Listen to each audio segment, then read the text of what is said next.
JEE के time पे है ना, ये चीज तो हम सबने फेस की होती है कि मैंने थ्योरी कर ली है अच्छे से और क्वेश्चंस बहुत सारे लगा लिए हैं, बट स्टिल जब मॉक टेस्ट में सेम कंसेप्ट का क्वेश्चन आता है वो बनता ही नहीं है।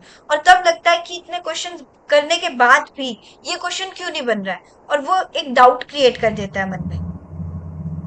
हाँ, इसके पीछे ना हम सब एक ब्लंडर कर रहे होते हैं, क्योंकि जब आपने बोला ना कि बहुत सारे क्वेश्चंस करने हैं, तो हम क्या कर रहे हम्म। होते हैं, हम 10 तरह की बुक से 10 तरह की वीडियोस से क्वेश्चन सॉल्व कर रहे होते हैं। और उसमें क्या होता है ना हम्म। कि जब हम 10 तरह की बुक से सॉल्व कर रहे हो तो हमारे पास टाइम तो लिमिटेड ही है, तो हम सेम तरह के क्वेश्चंस रिपीट कर रहे होते हैं, क्योंकि सारी बुक्स में स्टार्टिंग के जो क्वेश्चन होते हैं वो सेम तरह के होते हैं, सेम कॉन्सेप्ट्स के होते हैं, तो हम सेम तरह के क्वेश्चंस रिपीट कर रहे होते हैं। तो इसका मतलब ये हुआ कि हमने सेम ही टाइप के क्वेश्चंस बार बार कर लिए। तो अगर वैसा सा क्वेश्चन मॉक टेस्ट में आता है तो बन जाता है, बट अगर उससे अलग कोई एक भी क्वेश्चन आता है तो वो नहीं बनता है। तो इसकी प्रॉब्लम ये हुई कि जो प्रॉब्लम सॉल्विंग स्किल, जो एनालिटिकल स्किल्स जो हमें डेवलप करनी होती है कि हम एक ही कंसेप्ट को अलग अलग डायरेक्शन में सोच पाए, वो तो हमने डेवलप की ही नहीं।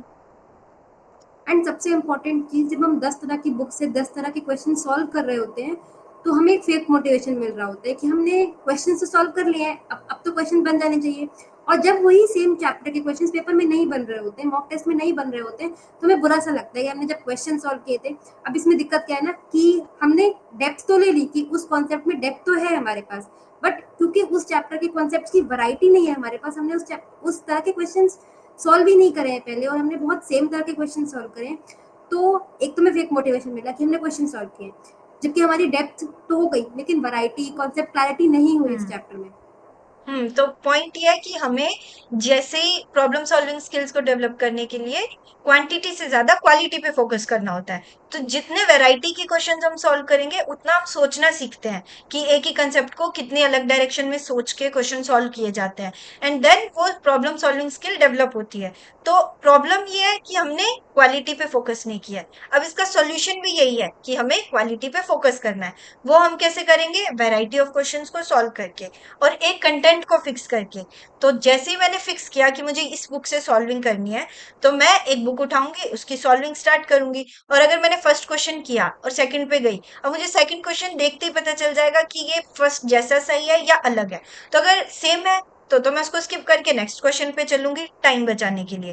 और अगर सेम नहीं है तो उसको सॉल्व करेंगे। और हमेशा ट्राई करेंगे कि अलग अलग जितना वैरायटी के क्वेश्चन हम सॉल्व कर सकते हैं हम सॉल्व करें।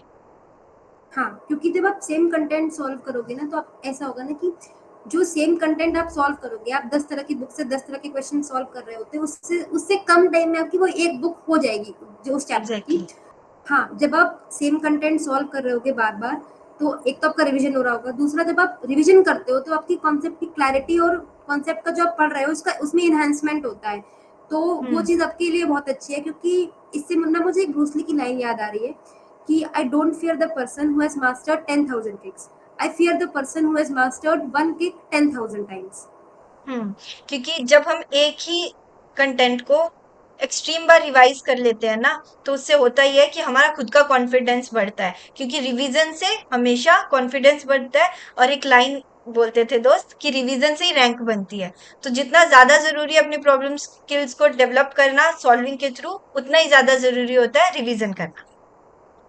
हाँ, और सेम कंटेंट से क्या होगा ना कि हमारे पास वैरायटी भी है और डेप्थ भी है, क्योंकि डेप्थ ऐसे क्योंकि आप रिवाइज कर रहे हो, और वैरायटी ऐसे क्योंकि जब आप सेम कंटेंट सॉल्व कर रहे हो तो उस बुक में ऑलरेडी बहुत सारी वैरायटी के क्वेश्चंस होते हैं, लेकिन जब आप 10 तरह से सॉल्व कर रहे होते हो तो वहां पर ऑलरेडी आपके पास टाइम लिमिटेड है, तो सेम। आप स्टार्टिंग स्टार्टिंग के क्वेश्चन सब जगह से सॉल्व कर रहे होते हैं।